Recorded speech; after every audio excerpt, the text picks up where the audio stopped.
So we are going to talk about complex regional pain syndrome. And this year I've decided to change the format a little bit. I'm going to first talk about the treatment parts of it, and then I'm going to talk about the science part of it, and you can basically catch a nap when I talk about the science part of it. Anyway, so this is a standard disclosure and disclaimer. No one's paying me, not paying anybody. I'm a pain medicine specialist.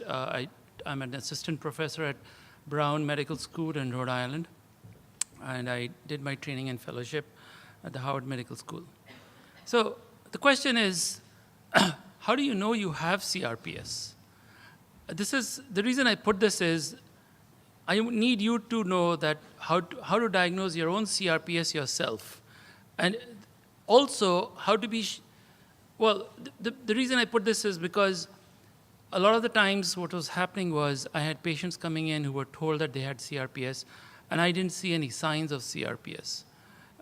The reason being that oftentimes when physicians can't explain the reason for their pain, they put it into a kitchen sink diagnosis of CRPS. Well, there are only two kitchen sinks. One is fibromyalgia and other is CRPS.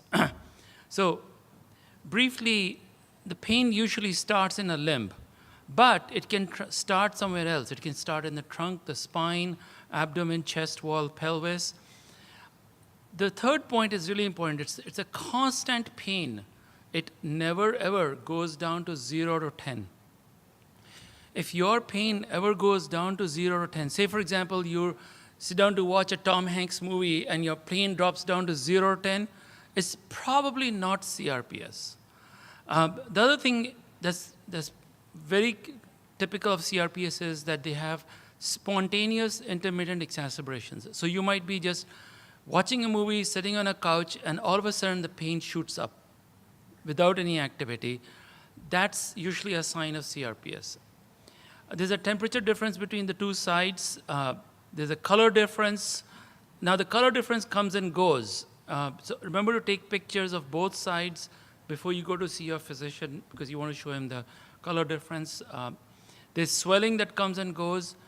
One of the things about the swelling I want you to not to worry about is, just because someone has swelling doesn't mean the condition is worse. Swelling has nothing to do with the condition being worse or better. And the area of pain is usually larger than the initial injury. Now, the temperature difference is much more obvious in the early phases, and then it starts to become not so obvious. And the same thing with the color difference. It's much more obvious in the first early stages. And the swelling is random. It has nothing to do with the severity of the condition. The other thing that's actually the most important part is pain to touch. So you might have pain to touch or an uncomfortable feeling to touch, like a creepy, crawly sensation or tingling or numbness. There may or may not be nail growth changes, may or may not be hair growth changes. The hair might be growing faster, slower. It might be darker. It might fall off. Skin changes are only in the early stages. It's thin and shiny, usually because of the swelling. There may be skin lesions, and they might be tiny pinpoint lesions to big blisters, and there's increased sweating. So that you can see the difference over there. This is the color difference I was trying to show you. So if you're going to, now the color difference is not always there. You might go see your doctor, and you may not have a color difference that day. So it's best to take a picture of both hands or both feet to show the difference. It does help the doctors make a diagnosis. This is hair growth. You can see how the hair is growing over the knee joint, how it's growing darker and thicker. That's the swelling. You can see the swelling. You can see the marks in the socks. You can see the color difference. You can see the nail changes. See how the toenail is so brittle and it's distorted. You can see the swelling. And again, this is another picture with color change and swelling. So how do you diagnose CRPS? There's only one way to diagnose it. It's by clinical exam. I just gave you the diagnosis. This is how you diagnose it. You look at the color change, the temperature change, the pain to touch. These are the criteria. There's no X-ray, MRI, nothing like that. There's no blood test. There's no skin biopsy, no nerve tests that diagnose it. It's purely clinical exam. Most medical conditions that we diagnose in medicine are based on clinical exam. For example, if I go and tell my doctor, I hear voices in my head, there's no test to show that I have, bipolar disorder or something like that, or schizophrenia. I just hear voices in my head. The doctor has to take my word for it. The same thing with this. They have to take your word for it. So the tests may be useful if they're trying to rule out something else. Like, if they're not sure you might have something called a small fiber neuropathy or something, they might do a test. But otherwise, there's no diagnostic test. Thermography, I think Dr. Getson is going to talk about that later on today. Thermography is where they look at the heat map of the body. So they can compare and see how much the blood flow or the temperature changes. They can look at that. But again, it's not officially accepted, but it's a helpful thing to look at. So CRPS in children, how different is CRPS in children? Children develop the exactly same symptoms. They're just little human beings, that's all. They have the exact same symptoms, but the good news is that about 58% to 93% of children will get better. It will resolve given the proper treatment. It's no different from adults. They still have the same color changes, the temperature change, they have all that. Unfortunately, the way we have it set up is we don't really treat it the same way. The philosophy behind treating CRPS in children is to put them into a boot camp exercise program and somehow magically it'll get better. Unfortunately, it's not the same magic we have here in Disney, but it doesn't. They might get a little better temporarily, but it really leaves a lot of mental scars on them. In adults, we do it differently. In adults, we actually manage the pain first and then put them into physical therapy, which I think we should do in case of children also, is to try to manage the pain first and then do physical therapy. Now, one of the things that I have noticed over the years is that I had all these kids coming into my office with CRPS, and I saw a common pattern in them. And the pattern that I saw was that they had a connective tissue disorder. And I'll explain that to you in a minute. Everything in your body is connected to each other. So my body is connected to my bones. There are ligaments, there are tendons, there are muscles, skin. All that is connected to each other, and it's called connective tissue. Connective tissue in these kids is softer and weaker. And then as a result of which they tend to be more hypermobile. They tend to damage their connective tissue much more. Now, that's one of the things that if your child has CRPS, that is one of the things that you should absolutely look to rule out. Because the coincidence is way too much to say like, okay, it's only in exceptional cases that we see a connective tissue disorder.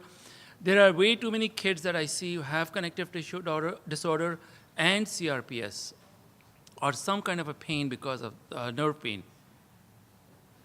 So one of the most common connective tissue disorders that we see is called Ehlers-Danlos syndrome, or in short, it's called ADS.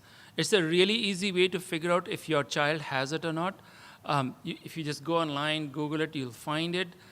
And you can I'm not asking you to diagnose it yourself, but at least you know what to look for then. And then you can always go to the right kind of physician and say, look, can you just check my child and make sure that she or he doesn't have a connective tissue disorder like ADS? They generally have loose joints. Their skin is very soft and velvety. They can do potty tricks.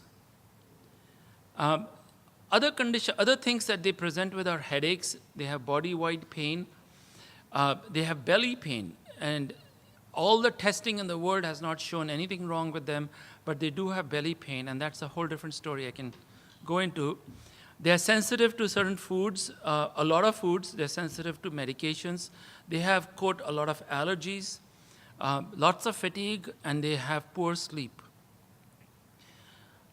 Now, the other problem that we see in kids, at least I see in kids, is that they get misdiagnosed to have something called conversion disorder or something called Munchausen by proxy. I personally don't think these conditions exist. These are made-up conditions, but psychiatrists like to use them. You have to be very careful about them. And oftentimes, it's a psychiatric diagnosis that is made by a non-psychiatrist. And, and psychiatrists are not trained in pain medicine. Pain medicine specialists are not trained in psychiatry, but they're both making these diagnoses each and other way. So it's really risky to get one of those diagnoses, because that really just stops all treatments after that. So research the facility or doctor carefully before you take your child to one of these places. So how do you find a facility or a place that you should take your child to? Make sure that the physicians or physician there you're seeing is familiar with CRPS, has a lot of experience in it. There are some hospitals that I need to warn you about, especially children's hospitals, that have hired so-called medical child abuse. These are pediatricians who specialize in medical child abuse. If it was my child, I would not go to that hospital. Let me put it like that. I would stay far away from there. So the best way to find out is check with other patients. Go online, go onto online forums, ask other parents, hey, listen, I'm going to go see this hospital, or I'm going to go see this doctor. Anybody have any experience? And you'll get some really good, solid, unbiased experience. If you're in the doctor's office and you think that the doctor is skeptical about all the symptoms that you're complaining of, belly pain or pain in your arm or pain, body-wide pain, just quietly say goodbye and walk out. Now, one of the other things is that when you go to an academic hospital, you go to a teaching hospital, trust me, the first 5 doctors you're going to see are residents who graduated last week. If you go in July, you'll see them, they graduated yesterday. And so we have a complex condition. Even the highly skilled, highly trained physicians are having a difficult time diagnosing it, let alone the kid who graduated last week. He is not going to be, or she is not going to be able to diagnose it. And so what happens is, once it gets documented in your child's record, you're stuck with it. So that's one of the things to do. If you can afford it, I would say look for a concierge physician. These are personalized physicians who, for a small fee, are basically your physician. You can contact them. It's a good idea. Go online. You might find some. In fact, California has quite a few companies that have concierge physicians. So one of the things to look for in children with CRPS is whether they have Ehlers-Danlos syndrome. Also look for mitochondrial disorder. And let me explain to you what mitochondrial disorder is. It's basically our bodies have rechargeable batteries called mitochondria. So as we rest or as we take in nutrition, these rechargeable batteries get charged. And when they get charged, then when you need the energy, they get discharged again. Just imagine if your rechargeable battery was not working well. It won't hold its charge as long. Just as your old cell phone doesn't hold its charge as long, same thing with the mitochondria. They don't hold their charge as long. So these children start to lose their energy faster. They can maybe be active for 10 minutes, half an hour, and then they're done. Now, there are 2 kinds of mitochondrial dysfunctions. There's the primary one that you're born with. That's a different story. The one I'm talking about is called secondary mitochondrial disorder. These are things that develop. These mitochondria don't function as well as we grow older and have a chronic condition, which means that an adult can also start to develop secondary mitochondrial dysfunction. The treatment for mitochondrial, there's no real treatment for it, but you can manage it. They have something called a mitochondrial cocktail. Most of it is over the counter. You can always talk to a physician who specializes in it. They're called metabolic disorders, and they can guide you on the right path with mitochondrial dysfunction. As a routine, whenever I get a patient, if there's a child or an adult who's complaining of way too much fatigue than they should be having, I do treat them for mitochondrial dysfunction. It's better to treat it than not to treat it. And then the third one is nerve entrapment. We'll talk about that a little later. So I'm going to jump straight to management right now while we're still all very fresh. So the basic guidelines for treating CRPS is you start treatment immediately. There's no waiting around. Unfortunately, our medical system is not set up like that.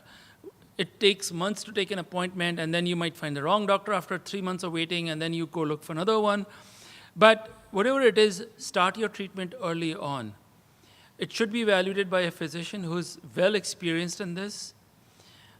And you should also see a physician who is kind of well-rounded. If there's a physician who does only ketamine infusions, you don't want to go there. You want to go to someone who is going to look at all the available treatments and pick and choose which one is the right one. If there's a physician who does only spinal cord stimulators, you don't want that. You want to be going to someone who's kind of selects what treatments are best for you. So the first thing in the management of CRPS is to confirm if you have CRPS or not. And the reason I keep saying that is because I do see this misdiagnosis quite often. Patients have been told, listen, you've got CRPS, and then they are on this track for CRPS for years and years. And then when they walk into my office, for the life of me, I can't figure out. They don't have CRPS. You don't meet the criteria. There's no temperature change. There's no color change. There's nothing like that. Just pain. So make sure it is CRPS. The second step, step B, is to determine whether it's CRPS 1 or CRPS 2. There are two types of CRPS, and I'll get into a little more detail, but there is a difference in the treatment. Some of the treatments are the same, but some of the treatments are different. And in some ways, having CRPS type 2 is good news, or I should say better news, than having CRPS 1. Unfortunately, most patients get diagnosed with CRPS type 1 because, for whatever reasons. Now, in CRPS 1, we don't know the exact nerve that got damaged. So, for example, if somebody has a foot sprain and develops CRPS, we're not quite sure which nerve got damaged. In CRPS type 2, we do know the exact nerve that has been damaged. It might be a nerve that has been pinched or a nerve that's being damaged because of loose joints, for example. They develop CRPS type 2. And when you have CRPS type 2, you know which nerve is damaged. You look for the reason why that nerve is being damaged or why that nerve is being inflamed, fix it, and move on. There's something else that the American Medical Association put in is called CRPS NOS, which means that you don't quite meet the criteria for CRPS, but it sounds like CRPS. I have no idea why they put that there, but I had to. I know. It's anyway, so the possible causes of CRPS 1 is, number one is we don't know. We don't know why would someone have CRPS? There are athletes who have been getting injured all their life, and all of a sudden they have this little old foot sprain, and now they have CRPS. There may be an autoimmune dysfunction. So not a large part, but I think about 30% of patients with CRPS 1 have an autoimmune dysfunction, which is worth pursuing. If someone's been diagnosed with CRPS 1, it's worth pursuing that route and talking to a immunologist or a rheumatologist and saying, listen, can you just make sure I don't have an autoimmune condition that's causing it? Let me explain what an autoimmune condition is briefly. We have an immune system that protects us. There are antibodies that live inside. There are soldiers that live inside my body that are always ready to attack and protect me. So as soon as I get an infection, they find the bacteria, they attack it and destroy it. Sometimes these soldiers or these antibodies go haywire, and they attack your own body tissue, and that's why it's called autoimmune dysfunction. And so there are really great medicines now. There are really great treatments for autoimmune dysfunction now. So there's plenty of good news there. GI issues is very common. This is a spiraling situation. So patients with CRPS develop GI issues, and those GI issues then go on to producing more CRPS-like pain, and I'll get into it a little bit more.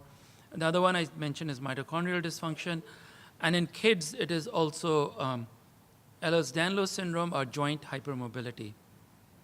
So CRPS type 2, this was actually the first CRPS that was discovered. It wasn't CRPS 1, it was CRPS type 2.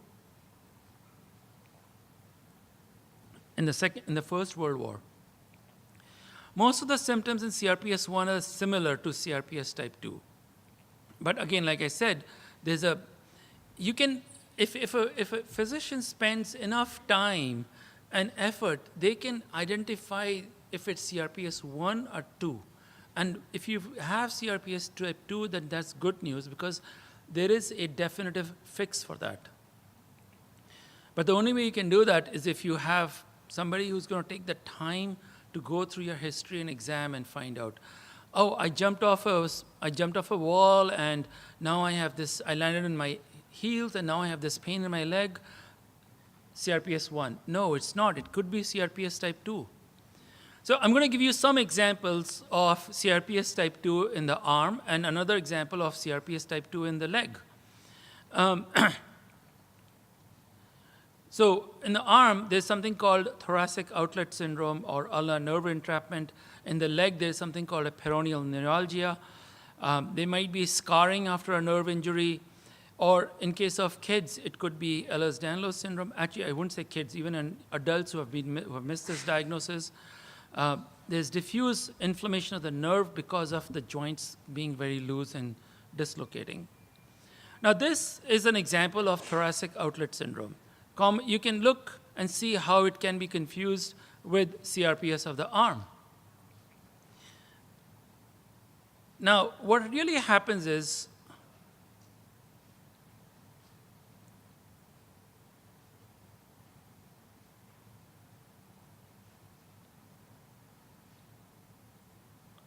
oh, here it is. So what really happens is, you see this is the first nerve, first rib over here. And this is the collarbone. Between the first rib and the collarbone, there's a gap. And in this gap, there are these nerves that go down your arm. Actually, they're nerves, veins, and arteries that go down your nerve. So it's over here. This is my first rib, this is my collarbone, and there are blood vessels and nerves that go between the two, the first rib and the collarbone. They travel down to my arm. If for any reason this nerve gets pinched, if this gap closes down over here, if this gap were to close down, it would pinch the nerve, it would pinch the blood vessels, and it would develop exactly the same symptoms as CRPS. But that would be CRPS type 2. And if it was CRPS type 2, then there are definite fixes to that. There are ways they can fix it forever. And that's why I'm saying, that's the reason why I put this one example of CRPS type 2 in the arm. Another one is this one. So this is a picture of the knee joint, actually. Let me see if I can get a pen.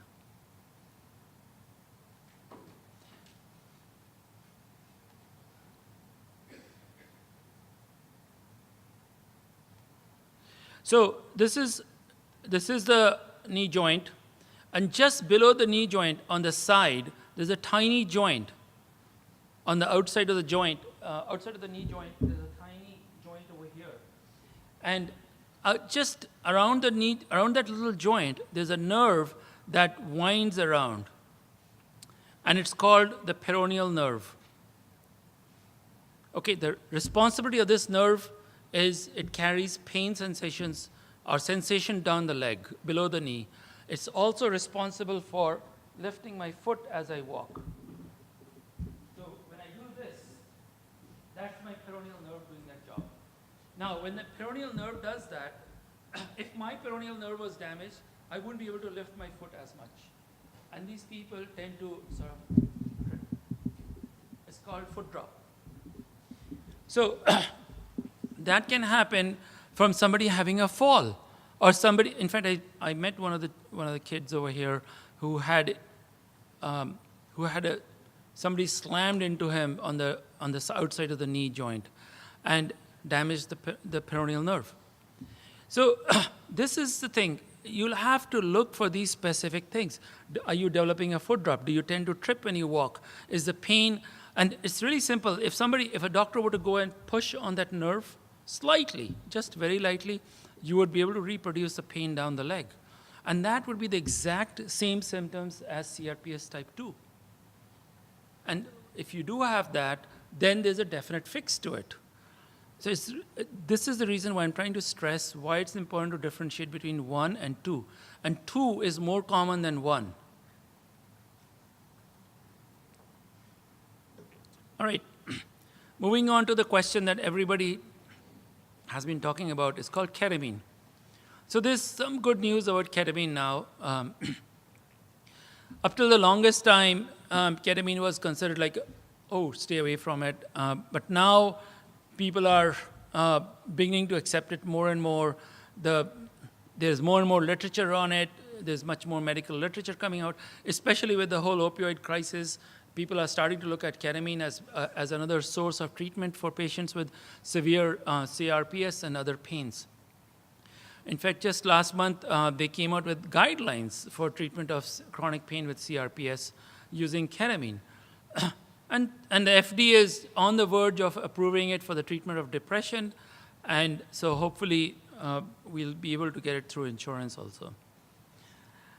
I'm going to go into this a little bit more detail, but just take my word on it. There's something called central sensitization that happens in CRPS. So patients develop what is called central sensitization. That means that the brain and the spinal cord become super sensitized. And anything that the brain, any signal that the brain gets is magnified, okay? Now, what happens in central sensitization is that two things happen. One is something called glial cells are activated. We'll get into that. But the second one is the NMDA receptors get activated. And that's the one I wanted to talk to you about. These are the receptors that transmit pain.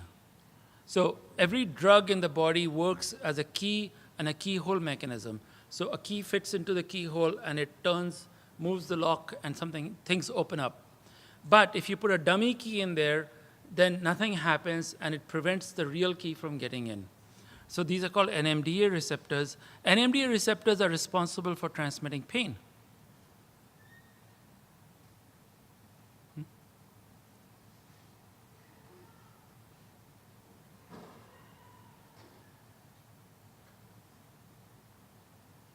Why won't it move forward?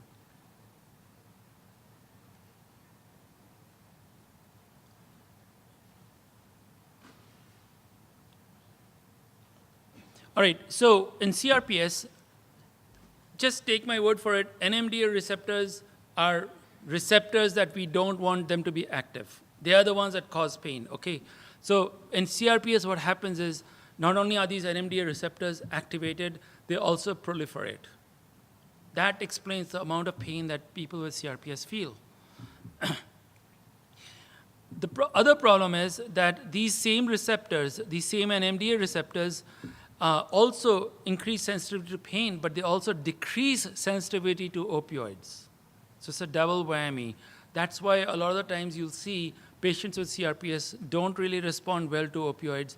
The reason being that these NMDA receptors are activated and they decrease sensitivity to opioids, which means you need higher and higher doses.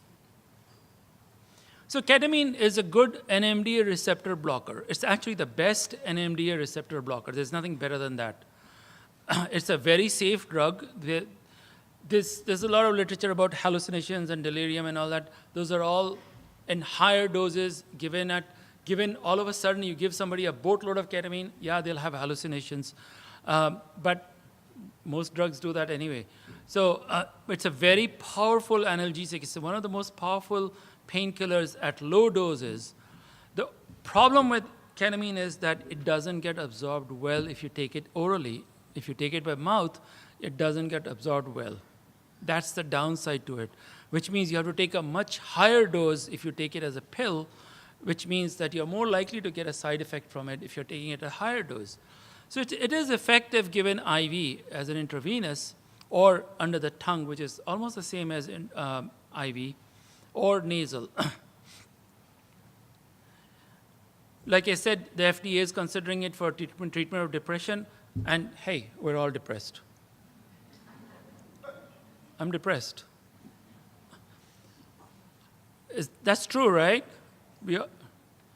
Okay, so I'm going to get into trouble. Anyway, So, so ketamine is hopefully, it's a small step, but it's a positive step. So more and more people are going to say, all right, let's do it for depression, and then maybe they'll move on to that level of comfort will come in, and then they'll start treating it for CRPS. The only thing is there's a difference in treating depression versus CRPS is that in CRPS you need it a little longer than for depression. But again, I want to stress on this, ketamine is not the gold treatment. It's not the only treatment. It has to be done in conjunction with other therapies. That is the critical part of it.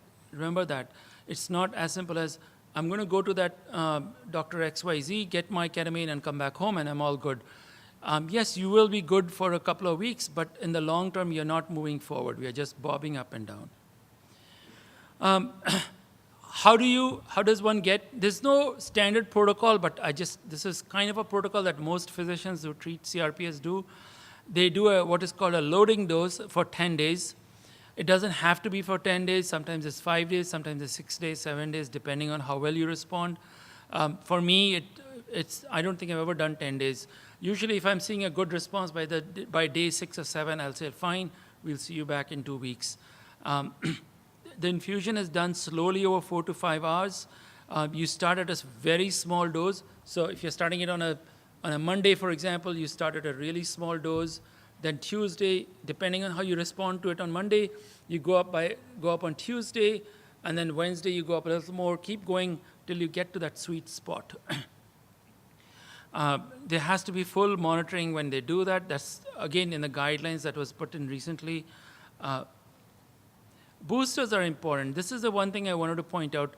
There are some hospitals that will do ketamine infusions, but they are not so excited about doing boosters. And that's important because what happens is the disease hasn't gone away by one set of loading dose. 10 days of ketamine doesn't fix the disease. You have to keep the boosters going in order for you to continue with your other therapies. Now, the boosters can be done one day for 4 hours or 2 days, depending on how the situation is, every 4 to 8 weeks. The protocol has to be, of course, customized to each patient. The side effects are, I haven't seen any great side effects. There might be some hallucinations, there might be some, not even hallucinations, they're like some crazy, colorful dreams that come on temporarily. They go away after some time. You can take medicines for that. It takes those away. Nausea is the big one, actually, and there are anti-nausea, antiemetics you can take. But there are no long-term side effects that we have seen, or any of the physicians that I've talked to who do these infusions have said that they have seen any long-term side effects. Oral ketamine, don't even bother. So IV ketamine, you have to do it in low doses. It has to be, your cup is only this much full, right? There are only so many NMDA receptors in my body. If I cover all my NMDA receptors, anything I put more into it is just going to overflow. It'll be a waste. Not only will it be a waste, I'm more likely to see side effects. So you really need to fill the cup that much. Now, I don't know how many receptors I have or how many receptors anybody else has. So we go by a clinical exam. We'll say, like, all right, I just gave you 200 milligrams of ketamine, and it looks like you're getting you're getting great benefit from it. You're starting to get a little bit of colorful dreams. That's your spot, 200 milligrams. And then you stay around that. And then over time, you can start to drop it even. So giving massive doses of ketamine is not, just because I respond to 200 milligrams of ketamine, so if I go and take 1,000 milligrams, it's going to make a bigger difference? No, it won't. In fact, I'll pay for it with side effects. Most physicians that I have talked to have found good results between 200 to 300 milligrams. And over time, you can start to reduce it. This is my all-time favorite drug called Dose Naltrexone LDN. We came across this drug a few years ago it's been around for a long time. Let me give you a little history on it. This is a drug that blocks, remember the keyhole and the key analogy I gave you? So this blocks the keyhole where morphine acts, where opioids act. And it's been approved for the last 30 years for the treatment of heroin and alcohol addiction. Obviously, we're not doing that here.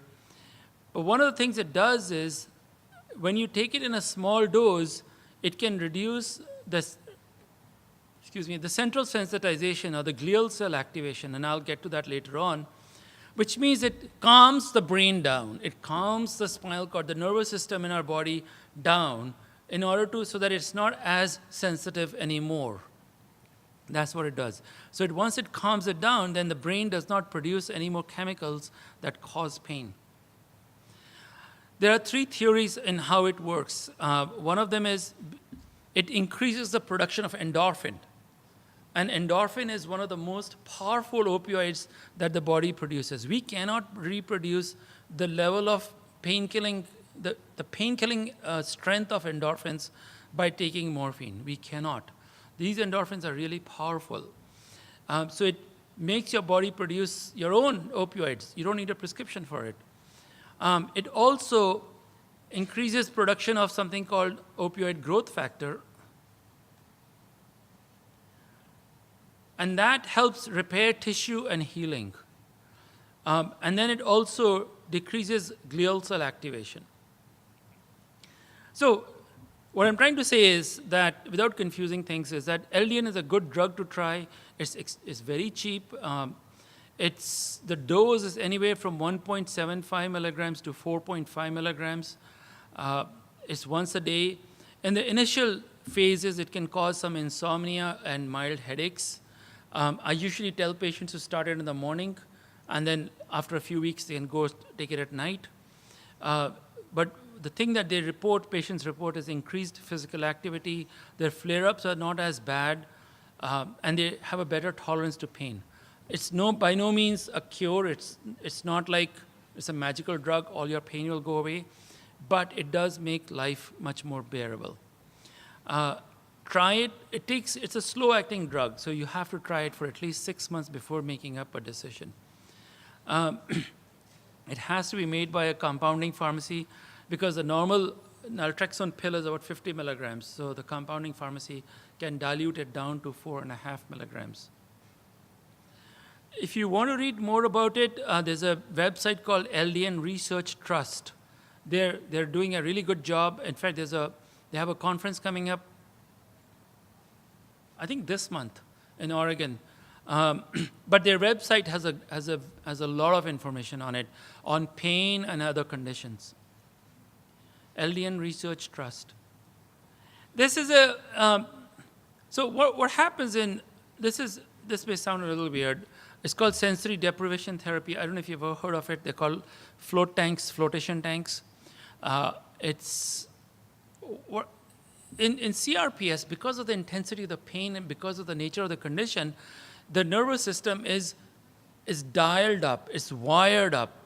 And one of the things that we've seen is that if we can somehow dial it down, that's the whole goal, is to dial it down. And if you can dial it down, it can make a difference to your pain. See, the treatment of any condition is what I call as the NC10 rule. That means if you can get 10% from one thing, 10 from another, 10 from another, 10 from another. So if you have 5 things that give you 10% each relief, you've got 50% relief. And that's more than we can ask for. So maybe the sensory deprivation tank can give you 10%, maybe the LDN 10%, maybe the ketamine another 10%. So we've got 30% right here. These are, they're everywhere. In fact, in California, there are a lot of them. These are places where you go, there's a big tank, and it's got water in it. It's filled with Epsom salt. You sort of float on it. There's no noise, there's no light, there's no stimulation at all. And your brain starts to dial down its activity. It's very useful. It's worth trying it. There's no harm in it. It won't do any harm. At best, it'll help. At worst, it won't do anything. This is something I need to talk about, is treatments that are usually not helpful, which means I don't recommend them and I don't think they're good to do. One of them is the spinal cord stimulator. I have not found great results with it, which is fine, because a lot of the treatments that we do, they are not approved, or we don't find great results from it.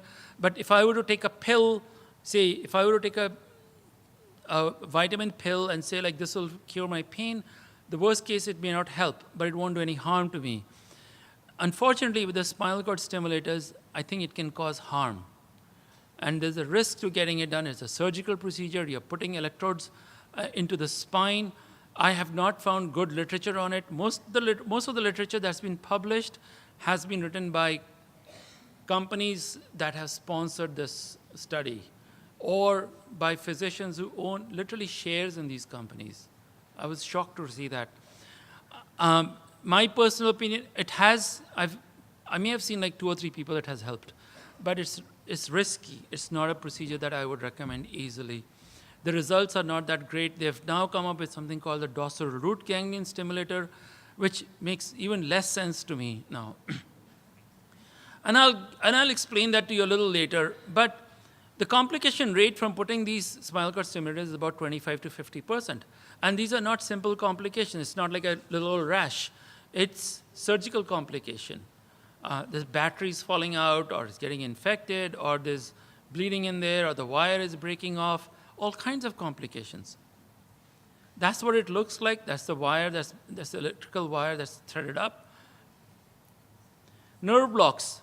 This is something even worse than spinal cord stimulators. They are not at all helpful. I haven't seen anyone getting better from it. At best, it is temporary, at best. Maybe a day, maybe 2 days. The most I've seen is a week. But the problem is that these are extremely risky procedures. These nerve blocks are extremely risky. Now, I am a pain specialist. I do nerve blocks. I don't do these nerve blocks. So for me to say that it is a big deal. I don't recommend these kind of nerve blocks for CRPS at all. Let me explain to you why. Why I think this spinal cord stimulator and the nerve blocks aren't going to help. Imagine a wire, okay? And I'm holding one end of the wire onto a flame, okay? That wire, okay, so that one end of the wire, imagine the wire to be a nerve in your arm, okay, or your leg. And the flame is inside your central nervous system, into your brain and spinal cord. We definitely know that in CRPS, the brain and the spinal cord is inflamed. Eventually, the wire heats up. Okay, so now you have pain in that arm or your leg, and the flame for that is in the brain. No matter what amount of water I put on that wire, it's not going to put out that flame. At best, the wire will cool down temporarily, but it's not going to fix the problem. What we really need to work on is that flame, the brain, what's happening in the brain. So the source of inflammation is in the brain and not the nerve. So if I put a spinal cord stimulator, or if I do a nerve block, I'm just treating that wire outside the flame. I'm not getting any further than that. Desensitization, this is a really very bad idea. Okay, you have pain. Okay, your burning pain in your hand. Let me take a piece of cheesecloth and start rubbing it vigorously, and somehow the pain will go away magically. For the life of me, I can't understand how that'll happen.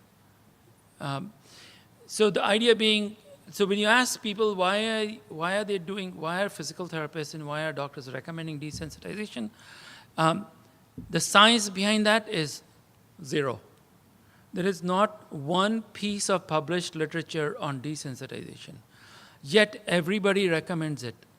The first thing they'll do is, go for desensitization. The problem with desensitization is that when you take, if my hand has CRPS, and if I take a piece of cloth or something and I start rubbing it, I'm producing more stimulation into my brain. And my brain is getting even more sensitized. So we're actually doing more harm by causing desensitization. So this one is, again, physiotherapy in children. We talked about it. I really don't think boot camp physical therapy is the way to go in children. I think the first thing to do is control the pain, then do the physical therapy. Sure, yes, you can do that. In fact, they love to do it also. Now, one of the things to watch out is they do, some places, some centers call CRPS amplified pain syndrome. And there is no such condition as amplified pain syndrome. This is a code word to say that you're amplifying it in your own head. You're making it up. So if you ever go to a physician or a center and they tell you, look, I think you have amplified pain syndrome, that's a red flag. That's a red flag. Walk out. It's not all in your head. And if they also, be careful, if the first thing you walk in and they say, okay, look, I think you have amplified pain syndrome, or even if they say you have CRPS, let's just do nerve blocks. Or let's just put a spinal cord stimulator in there. Or I think you need to go see a psychiatrist. These are all red flags. There are things, there are medicines that need to be tried. There are medicines that do work in some, and not in everybody, but in cases they do work. So why not try these medicines and see first what happens? Start small from there. Also, be careful that if you get diagnosed CRPS without an exam, okay, you've got this pain in your leg, you had a fracture 6 months ago and you still have pain in your leg, it must be CRPS. No, check the temperature, check the color, check all these things. We've got a definite criteria set out. We need to check these before saying this is CRPS, because once you get that label, then every following doctor will just take that and run with it. We don't want that. We want to make sure that this is, and even if it is CRPS, let's make sure this is CRPS 1 or CRPS 2. We still need to do that. So you need a thorough physical examination for this, not an exam that can be done in 5 minutes without even examining the limb.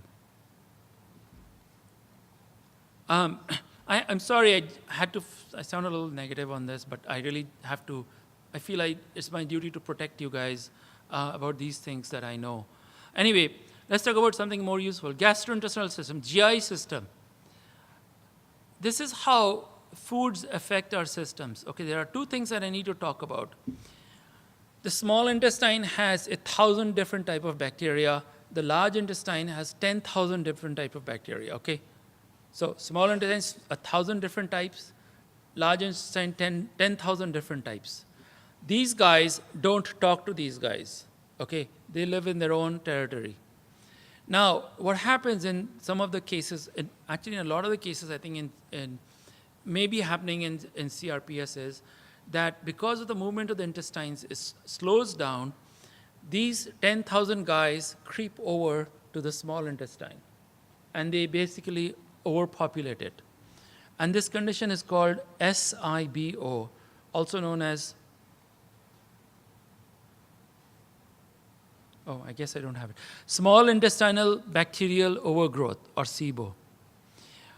Patients tend to have bloating after they eat food.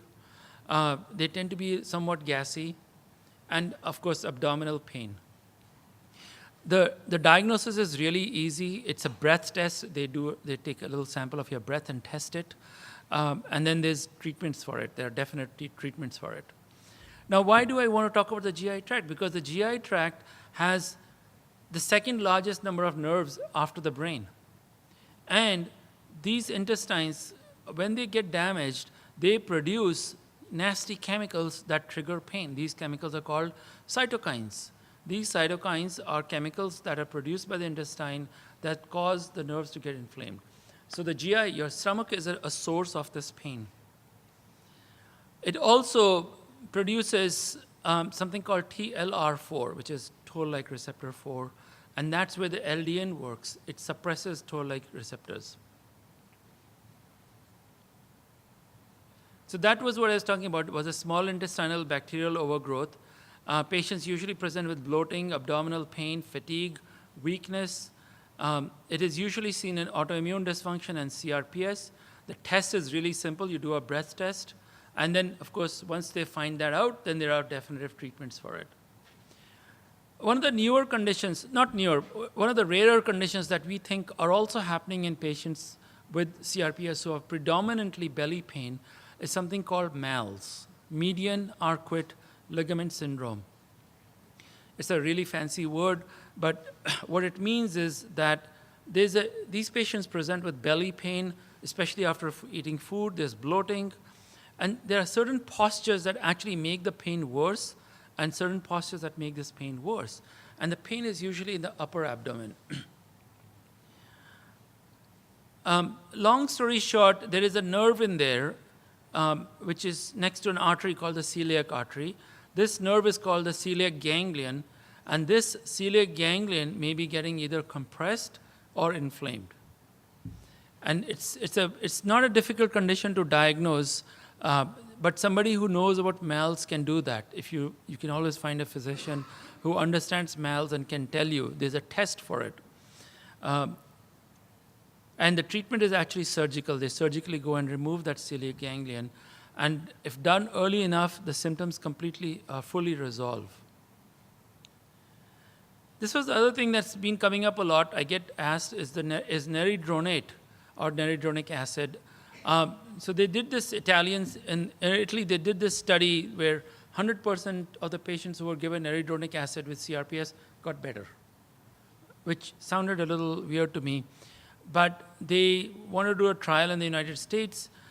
I have tried to contact the company many times to find out what the results of the trial have been. They don't want to release the results as such. But we've been told that the first part of this trial did not succeed.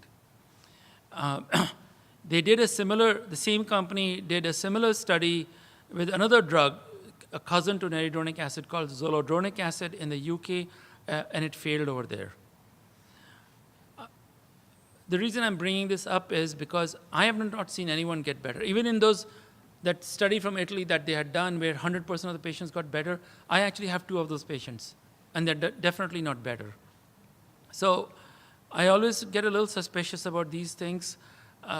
We still don't have the results from the US study, but so far the initial results have not been good. This is really critical, vitamin D and calcium. And it's easy to fix, it's not that difficult. Vitamin D and calcium both are extremely important for promotion of your bones, your muscles, and your ligament, your nerve functioning. You can always get it checked. If it's not up to par, there are treatments that can be done. It does reduce inflammation. Let's talk about antioxidants or free radical scavengers. What happens in the human body is we are burning stuff. There's a furnace inside us that's burning, and we produce energy from it. There is waste from this burning, and those are called free radicals. These free radicals tend to destroy healthy tissue. And so the idea is that if we can get rid of these free radicals, or if we can neutralize these free radicals, we can take away some of the damage that's happening to our tissue, and those are called antioxidants. Some of the antioxidants that have actually been studied for CRPS, this study came out from Netherlands. They looked at alpha lipoic acid, vitamin C, they looked at DMSO, which is a topical. They looked at something called NAC, N-acetylcysteine. All of these are available over the counter. Alpha lipoic acid is an antioxidant. It's used for the treatment of neuropathy where nerves are being damaged. No particular trials in CRPS except from the study in Netherlands. The dose is usually about 600 to 1200 milligrams per day. Again, start really low, go slow. It has been approved in Germany for the treatment of neuropathic pain, and CRPS is a kind of a neuropathic pain. Vitamin C actually has some promising results. It has been shown to prevent CRPS. So if somebody gets a fracture, they gave them vitamin C, they found that they didn't develop CRPS. Now, that's prevention, but it might even help patients who have already got CRPS because they are getting tissue injury on a daily basis. So vitamin C, 500 milligrams once a day, can only help. And acetylcysteine, you know how in CRPS one limb is really cold and the other one is warm? It helps that. It helps warm up that limb. It's worth trying it. It's over the counter. It's about 600 milligrams 3 times a day. Try it for 3 months, and it does help. Patients have come back and said it does help warm up that limb. Oxytocin is something that is produced naturally in the brain. You can buy it over the counter. It comes as a nasal spray or sublingual. There was a bunch of studies that came out from Canada on using oxytocin for CRPS. it's worth a try. You can get it. It's actually, you can get the compounding pharmacy to make it, or you can even actually buy it over the counter. This is a good news drug. I have my hopes on this.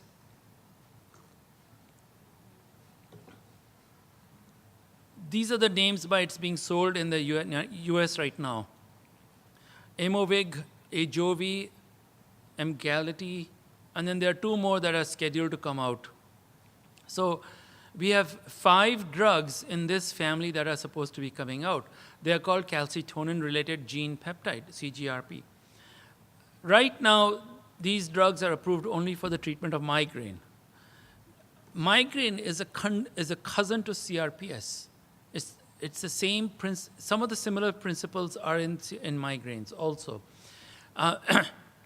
What happens is that in patients with CRPS, they have found this chemical called calcitonin-related gene peptide, CGRP, is in much higher levels. And so the idea is that if we gave you a drug that would block the effect of this chemical, CGRP antibodies, we might be able to decrease the pain. It does work in migraines. We could probably try it in CRPS. It's too early to say that. I haven't tried it on CRPS yet because it's just come out in the market. But I'm hoping that we might be able to get some positive results.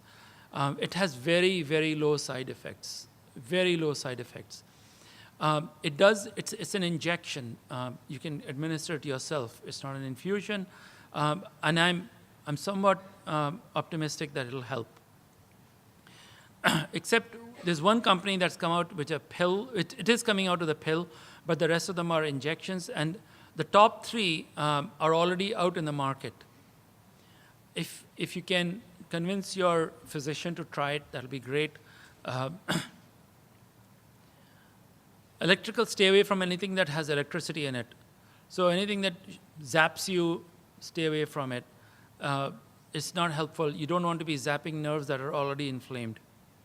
But I'm not against using a TENS unit. A TENS unit has a very low voltage. It can make a difference. So this is somewhat in brief that I've talked to you about treatment options in CRPS. Now I'm just going to get into the more nerdy part of the talk where we'll talk about the mechanisms of behind CRPS.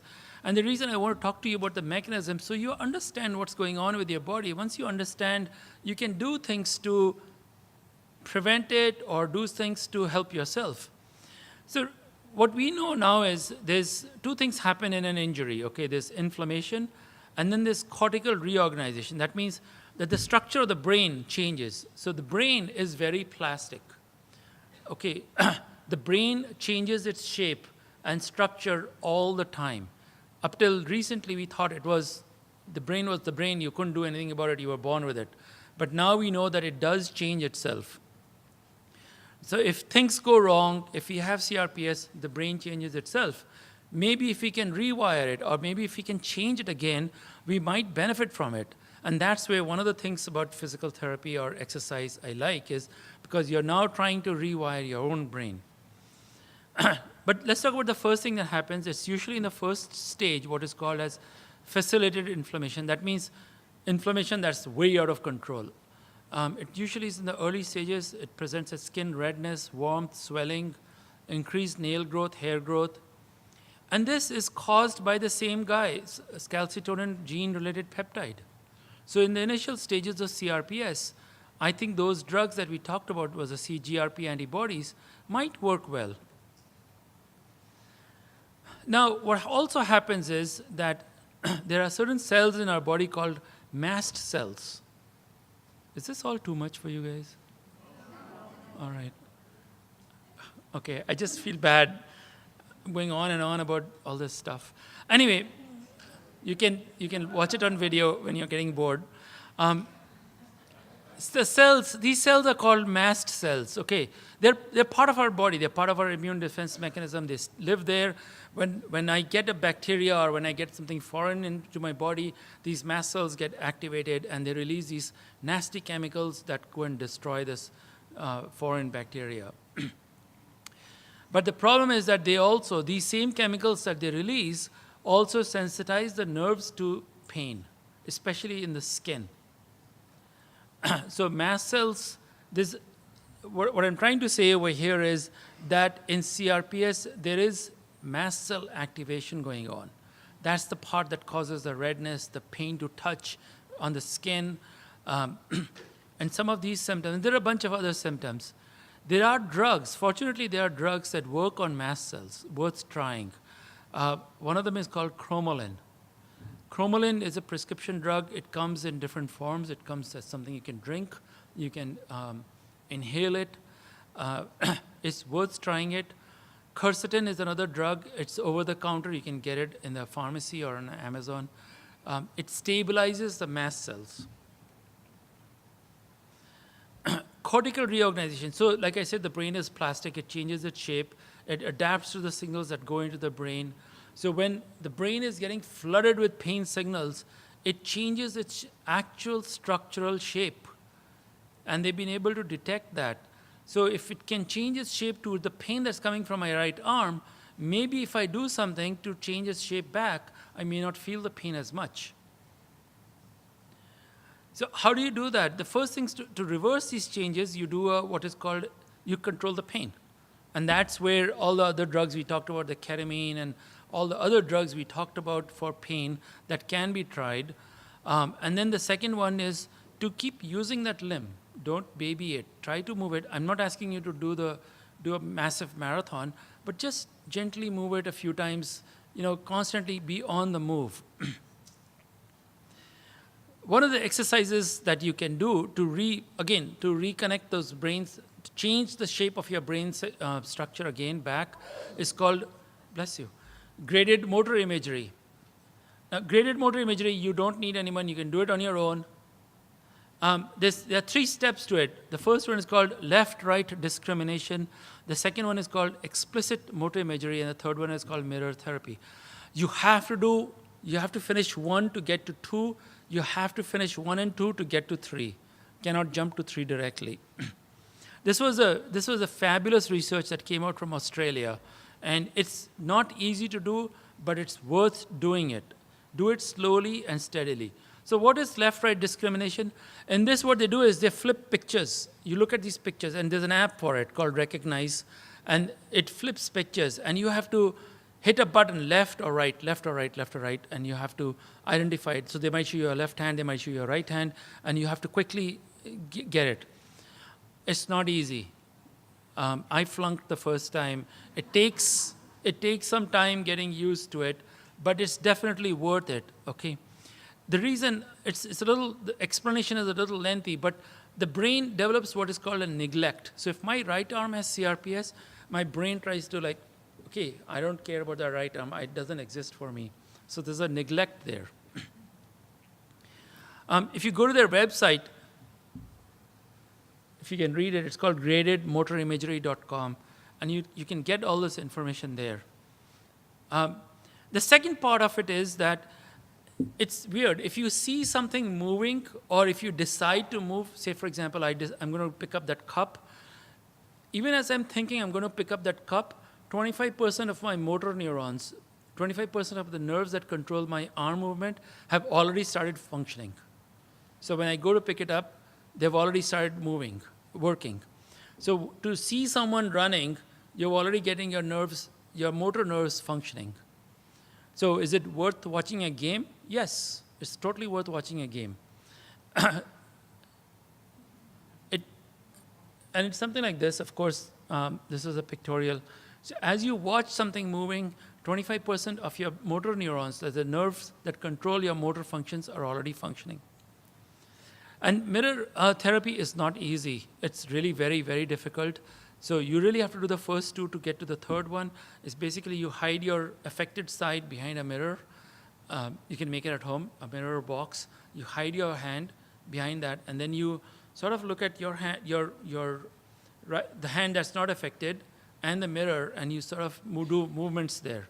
And the website, there's a book also on it, and that they guide you through all this. It's a really cool technique to try. Now, the reason I'm saying graded motor imagery is because I really want to organize those, the changes in your brain.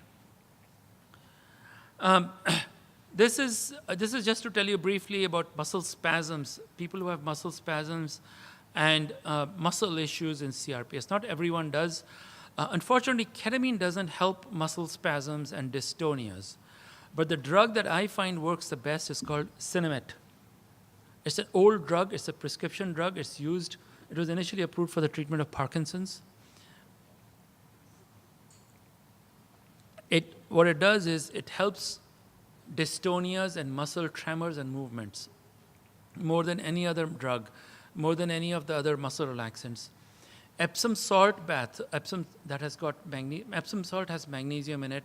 Epsom salt bath works very well. You absorb magnesium through your skin. If you can't, you do a bath, then you make a paste out of it. And you can do that.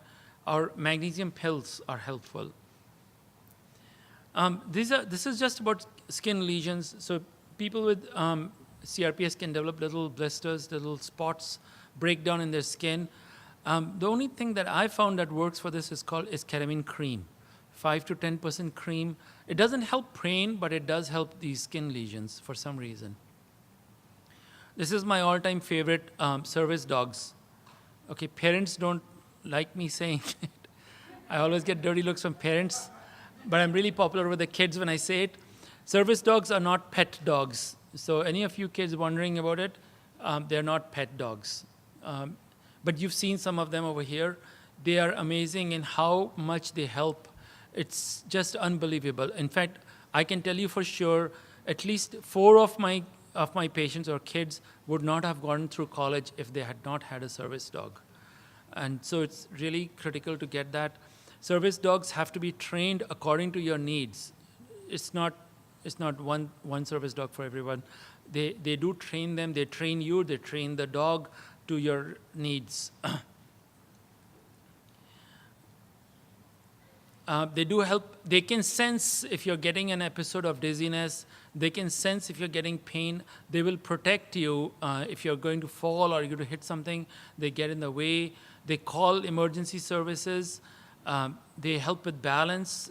They help with anxiety. They pull wheelchairs if you can't push. They'll open doors, switch on lights. They're incredible.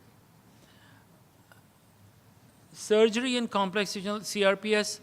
One of the things you want to avoid in CRPS is more trauma.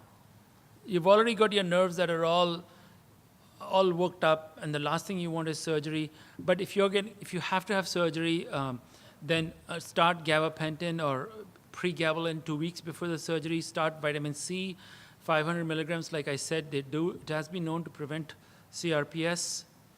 Ask the anesthesiologist to add ketamine to whatever anesthesia they're giving you. Just add a little touch of ketamine to it. Make sure the person who's going to put the IV is not the one who graduated yesterday. I've had that. Somebody who's well experienced, tell them right up front, as soon as you go and say, look, I have terrible veins, which actually is true. In CRPS, for some reasons, the veins are not that great.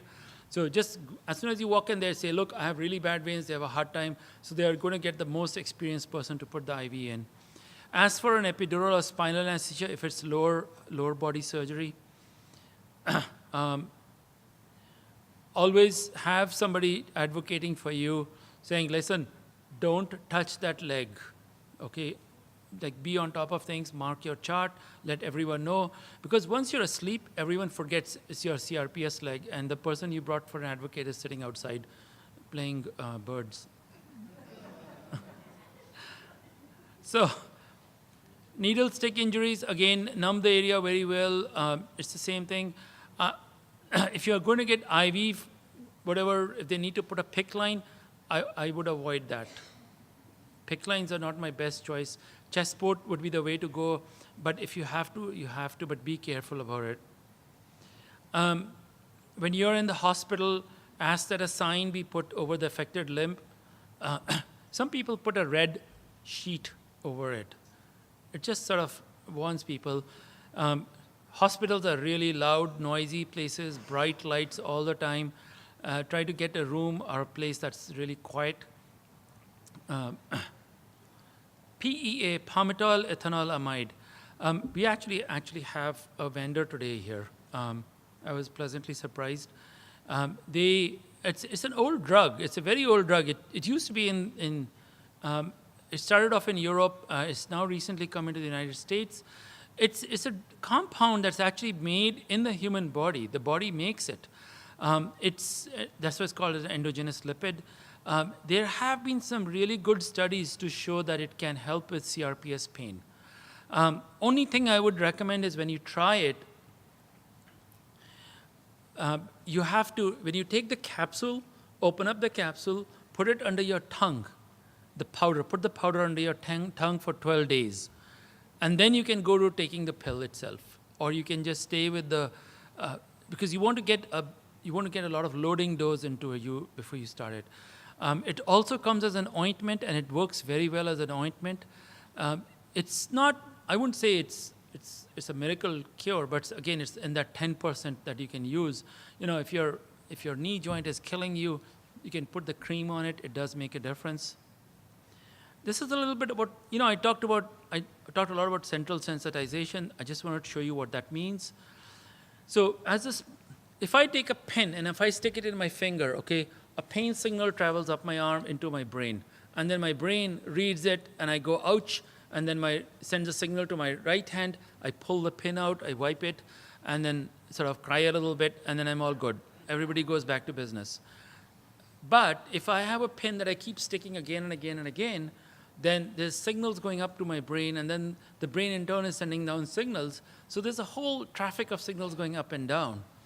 What happens is with so many signals going up and down, over time, the central nervous system, the brain and the spinal cord becomes sensitized, which means that if I have CRPS in my left hand, and if I have a small injury to my right hand, then that right hand signal will become dialed up. I'll feel the pain a lot more. Or if sounds will bother me, loud sounds will bother me, bright lights will bother me, because it's that same sound or the same light signal that's getting magnified all over. And that's called central sensitization. So I'm going to show you a little picture that I drew.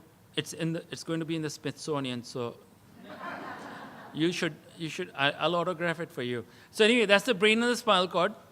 And those are the nerves that come out from the spinal cord, okay? Now, what if this nerve were to get inflamed? And say it's the left leg, it's getting inflamed, and this nerve is now sending signals up to the spinal cord. It goes all the way to the brain, down the spinal cord, and it's a constant signal that's going up and down my brain and spinal cord. Everything gets sensitized. Now, if I have a signal on any of the other nerves, that gets magnified, and this is what I was calling as central sensitization. And so here, the problem is not with the nerve itself. The problem is the brain and the spinal cord. It's a central nervous system problem. Anything I do to that nerve is not going to make a difference. So if I do a nerve block or I put a spinal cord stimulator or whatever, it's not going to make a difference to that nerve, because the problem is with the brain and the spinal cord. And that's how the spreading happens. So my CRPS is in my left hand, and now I start to feel pain in my right hand because, one, I'm overusing my right hand. The second thing is that any trauma to this right hand will feel a lot more, and it looks like it's spreading. And I wanted to show you what really does happen in the brain and the spinal cord. Just briefly, you see that's the nerve.